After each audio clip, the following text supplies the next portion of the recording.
Assalamualaikum warahmatullahi wabarakatuh. Selamat pagi anak-anak, apa kabar?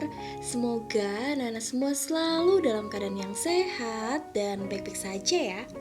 Hari ini kita akan belajar tentang teknologi sandang pada muatan pelajaran bahasa Indonesia di tema 7 sub tema 2. Sebelum kita lanjut videonya, yuk kita sama-sama like, komen, dan share supaya video ini lebih bermanfaat. Kemudian, subscribe dan nyalakan loncengnya supaya Anda di rumah jadi yang pertama tahu saat Usroro upload video baru. Nah, anak-anak, sandang adalah pakaian yang diperlukan oleh manusia sebagai makhluk berbudaya. Berikut ini adalah fungsi dari pakaian. Yang pertama, melindungi tubuh dari cuaca dingin, hujan, dan terik matahari. Yang kedua, melindungi tubuh dari gangguan serangga. Yang ketiga, melindungi tubuh dari gesekan kulit dengan benda lain. Yang keempat, digunakan sebagai identitas diri. Yang kelima, digunakan sebagai baju profesi. Yang keenam, digunakan sebagai simbol budaya. Dan yang ketujuh, digunakan sebagai tanda atau status sosial. Teknologi sandang adalah ilmu pengetahuan dan teknologi yang digunakan untuk mengolah bahan baku sandang sehingga menghasilkan pakaian yang beragam dan nyaman digunakan.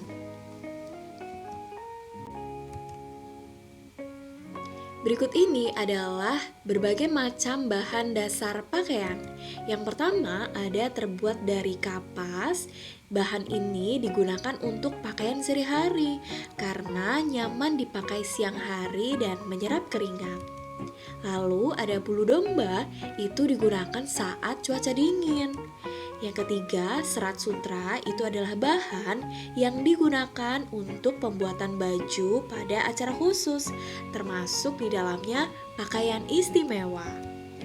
Yang keempat, itu ada kulit hewan dan kayu. Itu digunakan orang zaman dahulu untuk dipakai di berbagai macam keadaan. Lalu yang terakhir itu serat buatan, contohnya nilon. Setelah anak-anak tahu macam-macam bahan dasar pakaian, sekarang bagaimana ya cara untuk mengolah bahan dasar tersebut? Yuk kita cari tahu bersama ya. Berikut ini adalah cara mengolah bahan dasar pakaian. Dahulu diolah dengan cara yang sederhana, misalnya daun dijemur hingga kering, kemudian kayu dipukul-pukul hingga tipis, lalu kulit hewan direndam dan dikeringkan. Sedangkan sekarang itu diolah dengan cara modern. Bahan dasar diolah menjadi serat, kemudian serat dipintal menjadi benang, lalu ditenun menjadi kain, seperti gambar di samping ini. Kemudian cara mengolah kain menjadi pakaian adalah yang pertama, dahulu kain dijahit dengan tangan. Kemudian beralih kain dijahit dengan mesin yang digerakkan dengan kaki seperti nomor 2. Dan sekarang kain dijahit dengan mesin jahit modern seperti gambar nomor 3. Nah, anak-anak, berikut ini adalah jenis-jenis pakaian yang ada.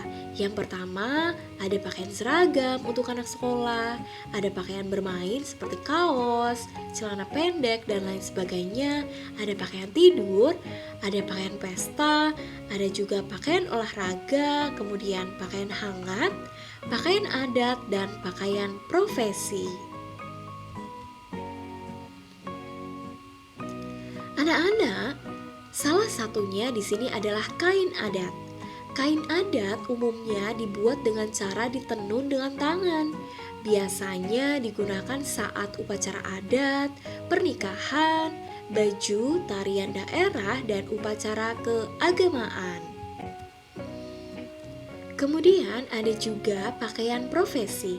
Pakaian profesi adalah pakaian yang digunakan oleh profesi tertentu. Biasanya digunakan saat mereka sedang bekerja. Pakaian profesi digunakan sebagai tanda pengenal suatu profesi, seperti gambar di samping ini. Dari mulai perawat, dokter, pramugari, pilot, polisi, dan anak sekolah. Nah, anak-anak, berikut ini adalah manfaat dari teknologi sandang.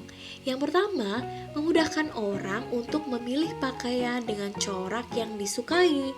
Yang kedua, mempercepat proses pembuatan pakaian. Yang ketiga, membuat jumlah produksi pakaian meningkat dalam waktu yang singkat. Dan yang keempat, mempermudah proses pendistribusian pakaian. Kemudian, kita harus selalu menghargai hasil dari produksi sandang ya. Caranya adalah yang pertama bersyukur kepada Allah dengan pakaian yang kita miliki saat ini. Yang kedua, menjaga pakaian kita agar dapat digunakan dalam waktu yang lama. Dan yang ketiga, tidak merusak pakaian dengan sengaja.